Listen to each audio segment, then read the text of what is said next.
kinh à? Chán tê nó mới đeo kinh thì mình như chân đam như bây đây. Ấy, phải đã đi con tao mình mới đeo kinh mà rồi. Ấy. Các cái duy vật lại mới đeo kinh mẹ rồi. Ấy.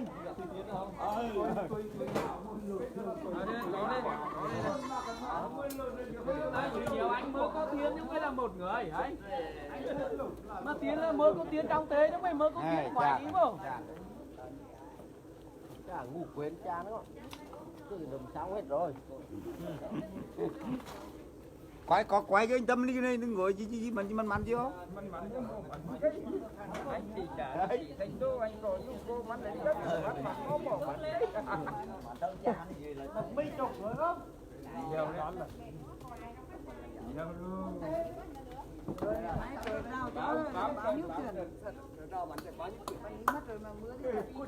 Thôi thì cứ mà coi thì cứ chạc cái coi đi ra. Chạc cái lông. Để anh cho Thôi đi cứ đậu đi.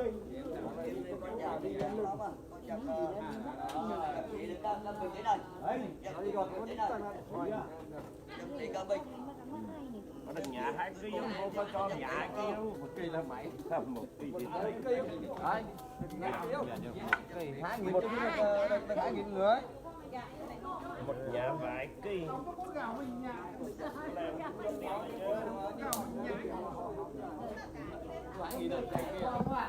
Tao trả rồi mi đứng ngáy người tê tính lùng tê ơi nó thì cái cả nó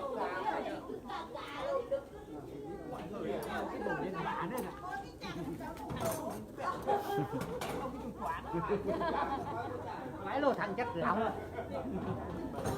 quay nó quay cho dù cái chín được cái bà ngồi tức cả không thấy trong cái tiền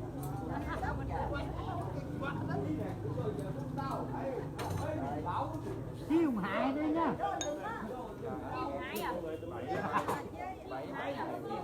ai hại chiêu hại coi cho thiên thôi cho thiên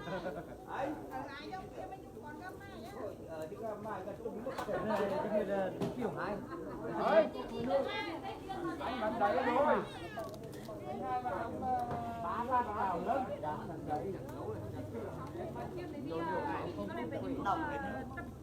mua đánh có giòn máy mới là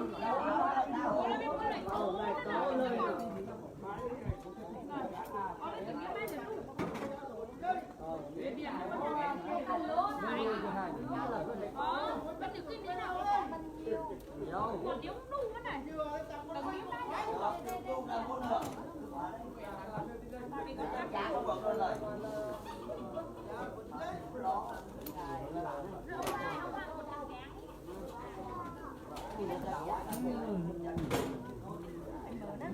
đẹp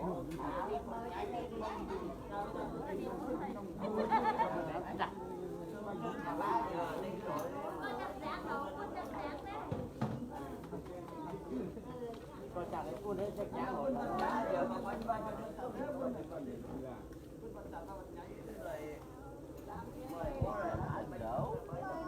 ra này nó đi giấy cũng nhà đấy này đi này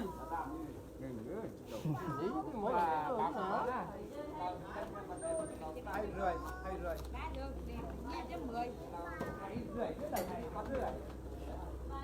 đúng là chưa được này. cái đầu quan tâm đó qua một lần nãy đâu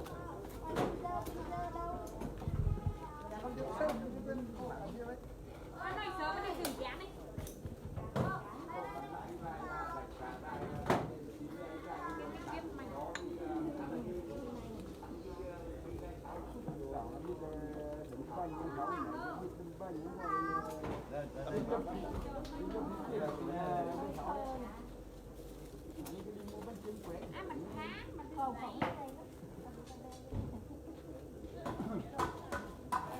Mình tháng mình không lại đây giúp lại chặt lại đôi lại đôi lại mà gắn như chạy trên đôi lại đôi lại mình là người có điều kiện để chịu lần nổi cần phải cắt rác nếu đưa vào công chơi cha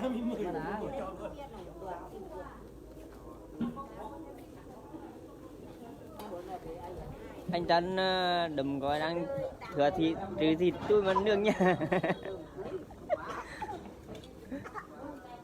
Tôi những lề mà tôi ní có lại lề mà em mày thắn đi. Không nhảm không? Chẳng hiểu có đây là lặt ở đấy. cái tối về xong cái này cái trưa chặt cái Kêu phải hay làm mà đi mà. Chứ có Anh Thành ơi, em ứng á.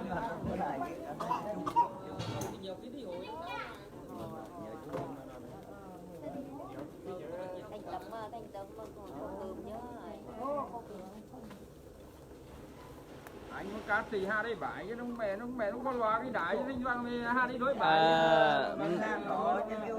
Mới nhạc tưng bừng nhé. mà đi tránh cầm đi mà mua mới được kiểu đi thứ giàn mà Mới nhạc tưng bừng. nhớ mơ nhà thêm đôi nám đôi nộp Cái nia thuế này ông thuế ca sĩ về mà hát. cá tì mua lại không về đây mà hát đây cái chứ mà hát nó vào thì mãi nó về mà hạt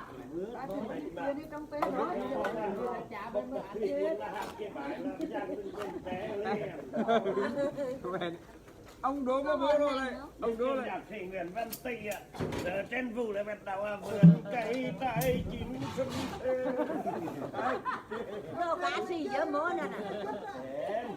Khi giờ bên trời này quét trời ơi, biển khơi tôm cá nhiều ghê. con ai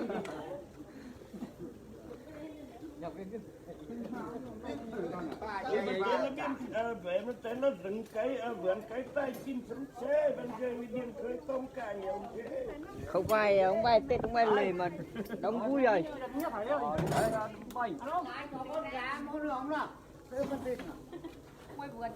không của họ phải chỉ đốt đáy Con này chồng với con không đừng phải nhảy đốt á. nhà cho nó là nó bắt ra rồi Mới từ ngày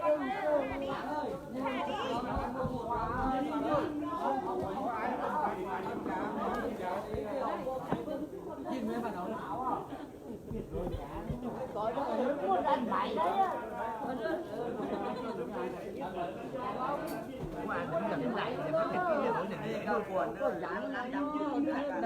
đọc cái bản đi lật bản đi chảy đấy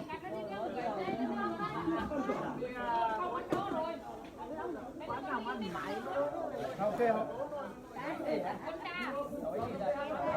Nhạc sĩ Nguyễn Văn Tị ạ. sống đủ chơi tự nhiên có sống con chừng mà đủ chưa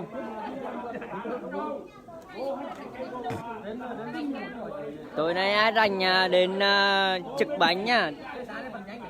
Anh Sinh ơi, anh Sinh, anh Tấn ơi có đang thiết kế tôi trực bánh nướng thịt. Nghe nói cắt thì đúng đều trừ lại để tôi nương.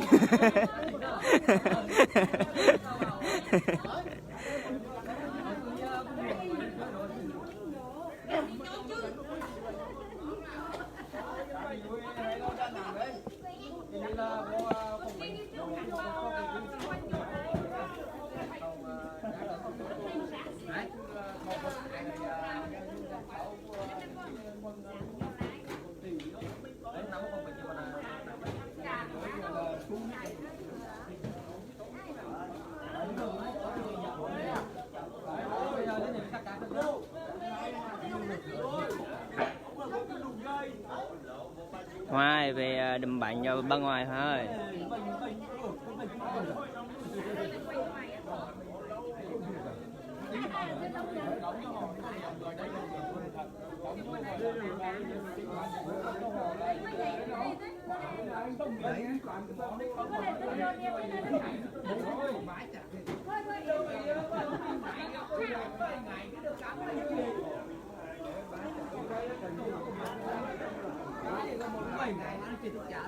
Em coi đang chơi bún bún chắc đàn ông bên ấy phụ nữ chọn cái hết.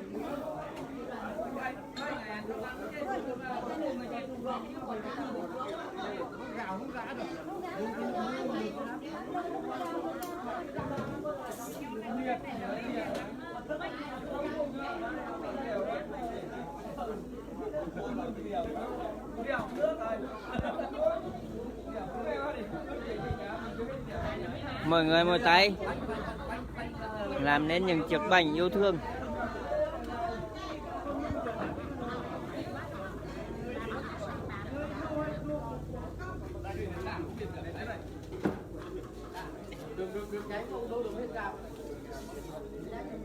Đừng nhanh không, nó đừng hết đồ. Không, nó cho vứt đồ.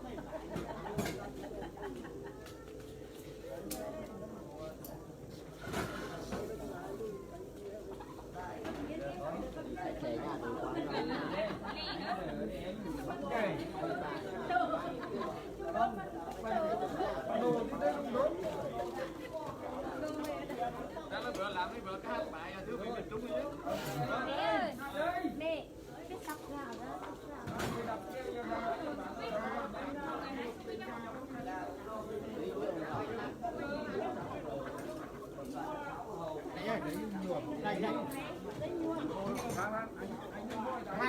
Nhà của anh Sinh Khánh. Người thì cắt chạc, người thì cắt lá, người thì đấm bánh, người thì cắt thịt, người thì vo gạo. Mọi người mỗi tay. Rồi, các ông bên kia đang cắt chạc.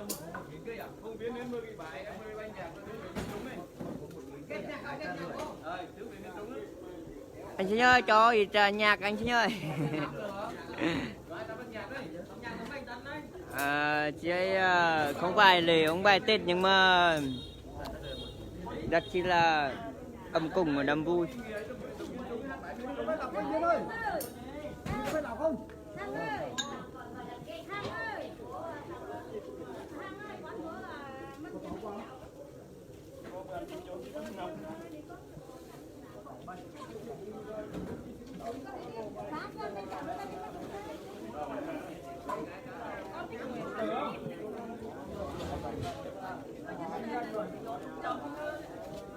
Đây một chiếc bánh gồm có gạo, đầu và thịt.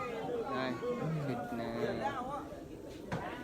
rất chi là ngon, nhìn rất chi là ngon. Anh có loại mở qua điện thoại.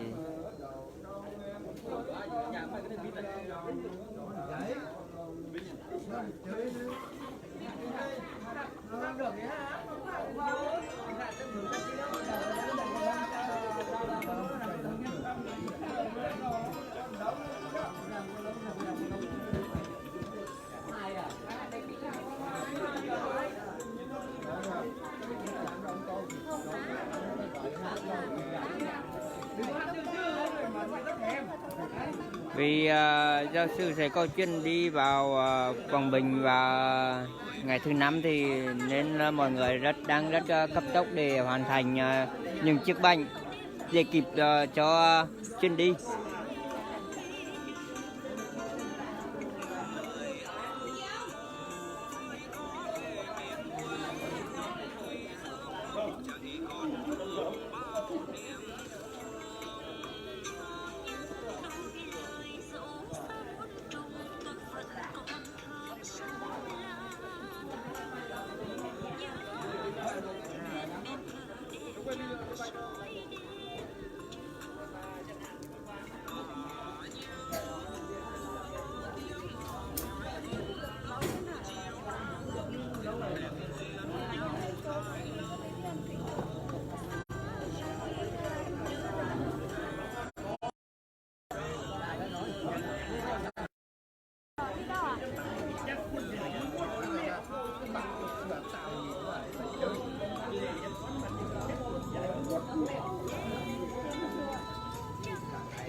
Nơi đây có giày làm bánh miễn phí.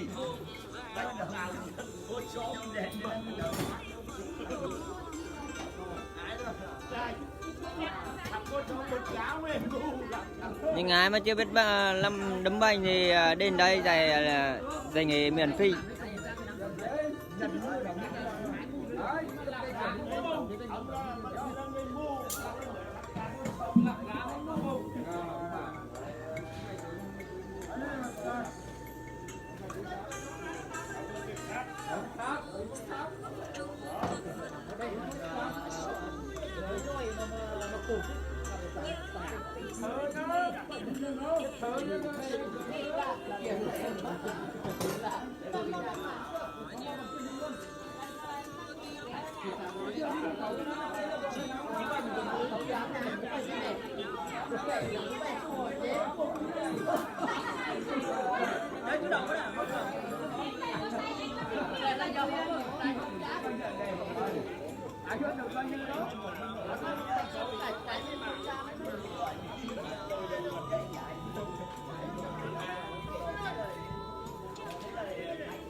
Tôi có cháu gan rồi.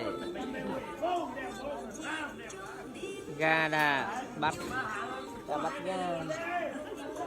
Tôi có cháu ga nha.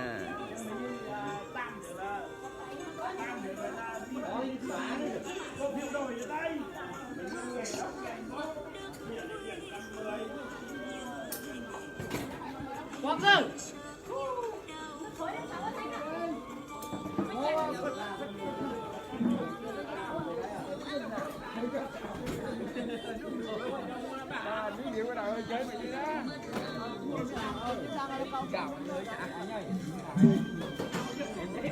Tại sao cái này là anh ấy bắt em lại. Ok ho, con cứ đặt nó bắt em lại.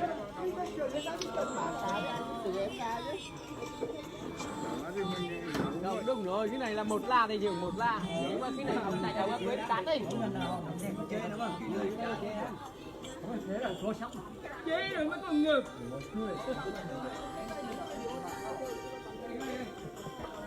La nhựa đắng. Đấy.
Anh Sinh ơi, anh Sinh ơi. Đây. Đúng không?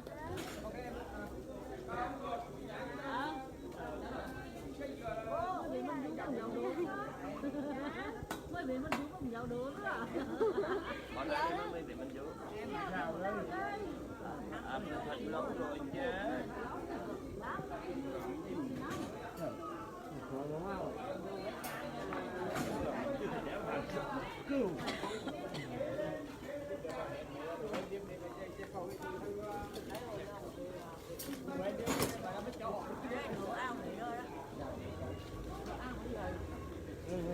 Có chúc mẹ gì ông Trâm ơi?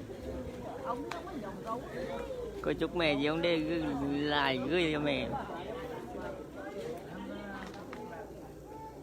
Quân như ba hạ mà hắn nói bùng thì mấy anh nó máu.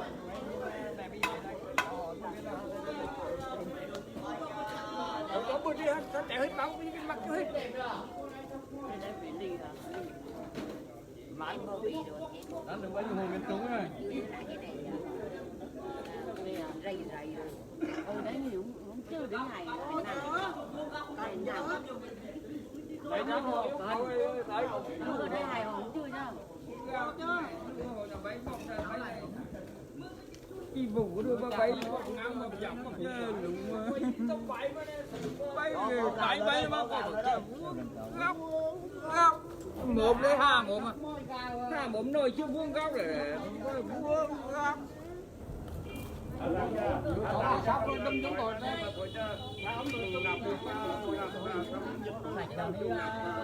chung phần mình thấy chung cô ơi đi phải rồi đừng có bật tiếp anh có ta về thì nó ta về đây cái này kéo cả làng đấy là phát cho một cây nào thượng ngọc đó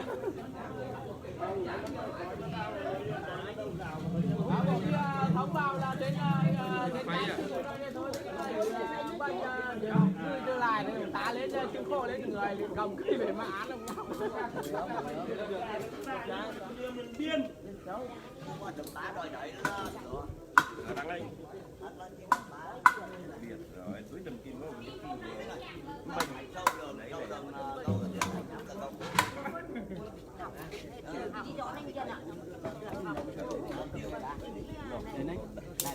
lại đây chơi với đi.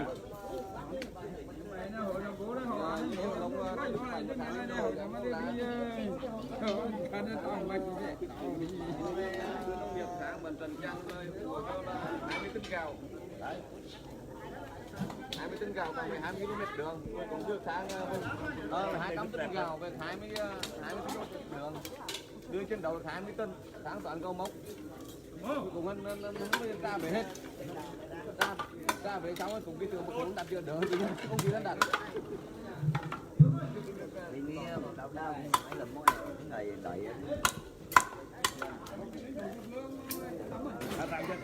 là mình trồng ngập bộ một sức rồi.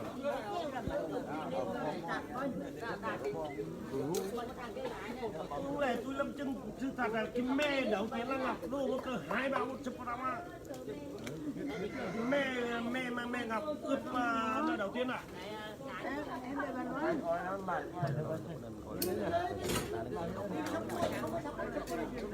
Nhưng mà ngập không phải sắp một chục vô nữa mà là vô trong nhân ạ.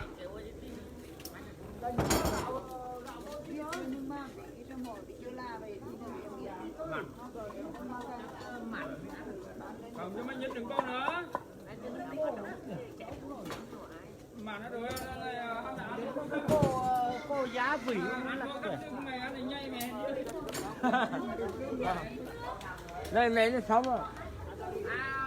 Ai khóc rào cho đi đây.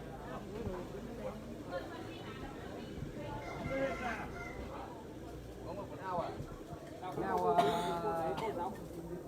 thuốc tháng cái cục nào củ chứ lên nhận hết rồi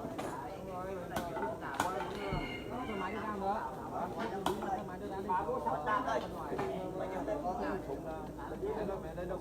không bị phân loại nhá con nào rồi còn lại con lên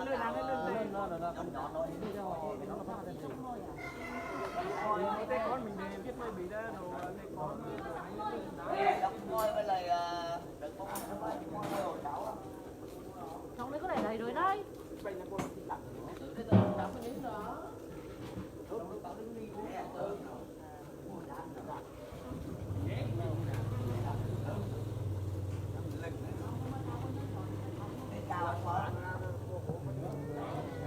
chữa thì em ở đây chữa thì em đấy nha.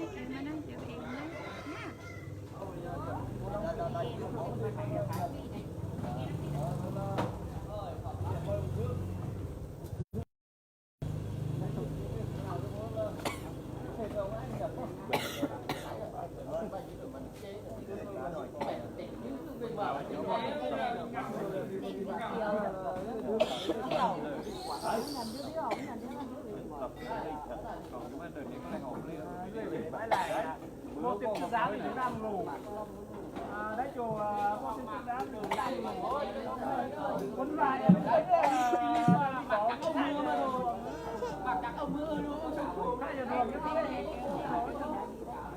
phải là tìm đồ món nước cho to mới lại phải giờ đi coi vui lên là mình phải đồ canh nè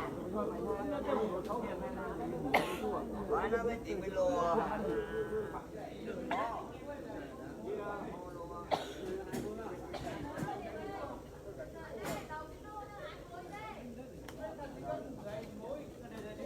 cái gì này còn đá mảng đâu nó không đủ gì cấp dưới bị nặng hay ngại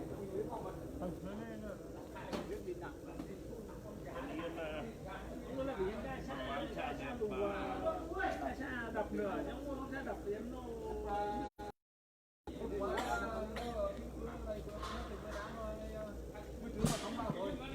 thông báo cái là chưa kịp còn bố cái là nước phân đổi liên kịp cái đón xa lù xa quay tập vừa đấy chắc lù đấy nó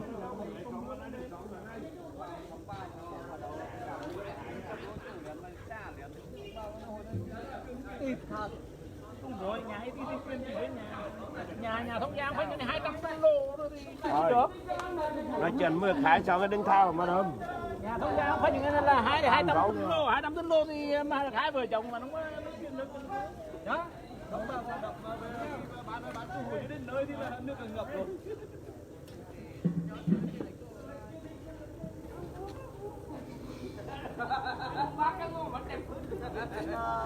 đấy là người dính ra tiền tuyên vào hậu phương tiền tuyên nước lụt ở đây là hậu phương đấy là hậu phương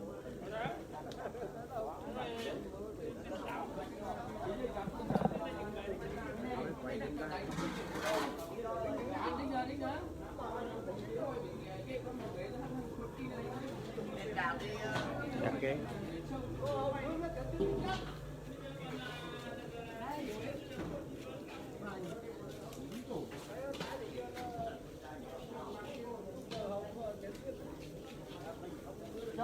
Mẹ nhà em về rồi.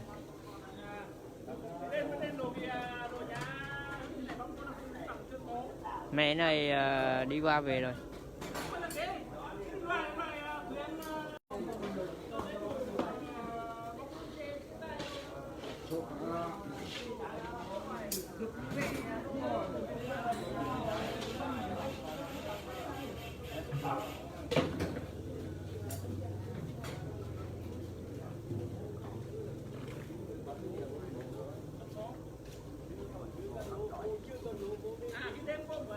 Rồi đi lên.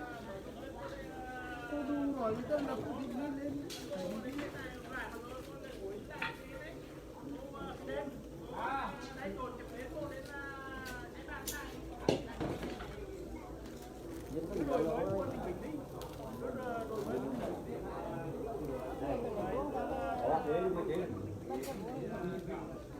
Bánh trứng nữa. do cái mình ta hái đến tiền cà bên lo vuông góp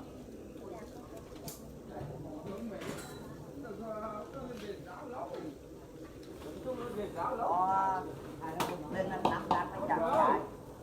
đến giờ thì cứ hái thôi Có vàng không? thì đi nước kẹo lại cắt à Rồi đây. lạc phi nha hồ này à là nuôi hái là hái Hái đâu rồi? Hái đến nhà đi cô. Phải là đánh cô.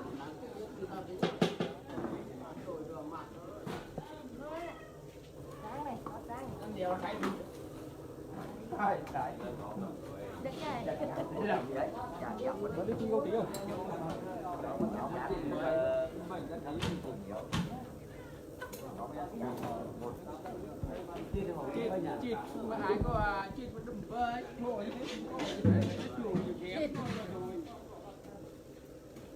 rồi.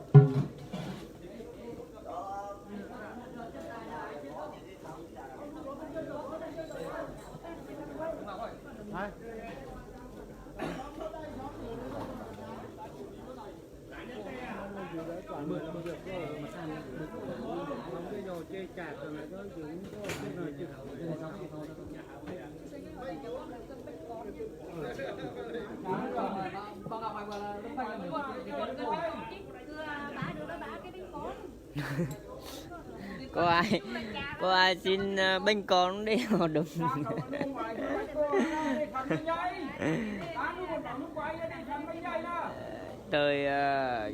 thời còn nhỏ là lúc nào mà đến lễ đến Tết mẹ đâm bánh là cùng xin mẹ đâm cho một cái bánh nhỏ.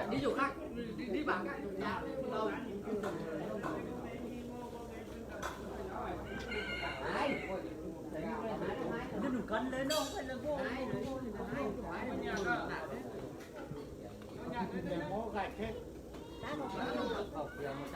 còn gạch ba góc Cái đá đá chính rồi thì cô Lê.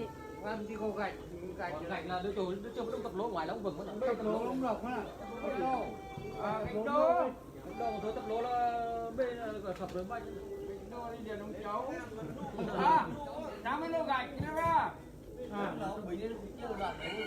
mình sẽ kêu nó sáng lồ kêu nhớ kêu lại đắm lên một nồi là không cục ba bên ba không có tổ tạo ra qua người làm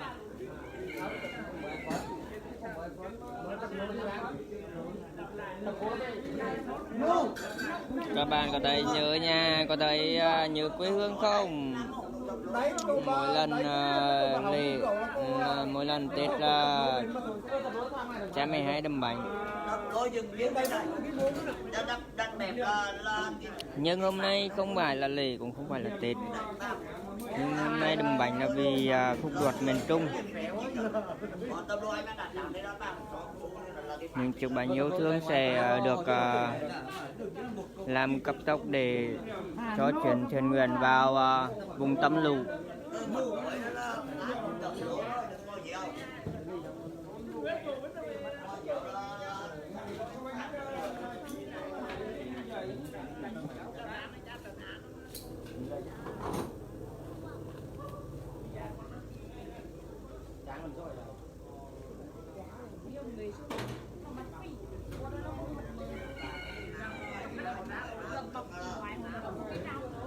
tấn mình có này chứ mà được rồi. Anh tấn có lâm lòng thì Anh Tấn ơi, tôi đi làm thịt nướng. tôi đi rồi có người tiếp tục rồi. Còn tôi đi gia đình dầm tình ông ngồi một điều đi tiếp tục.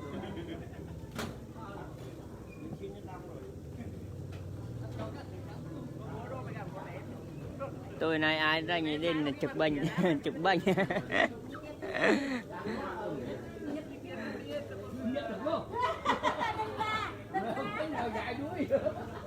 cái tràng này, những cái tràng của nó bên bên đấy. Từ sau với con nấu nhầm sau với con.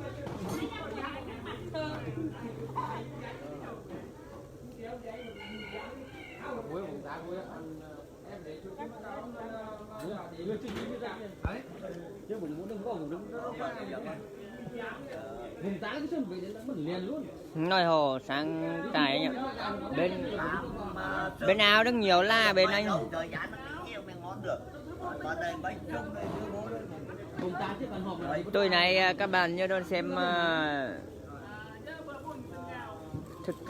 trực bệnh.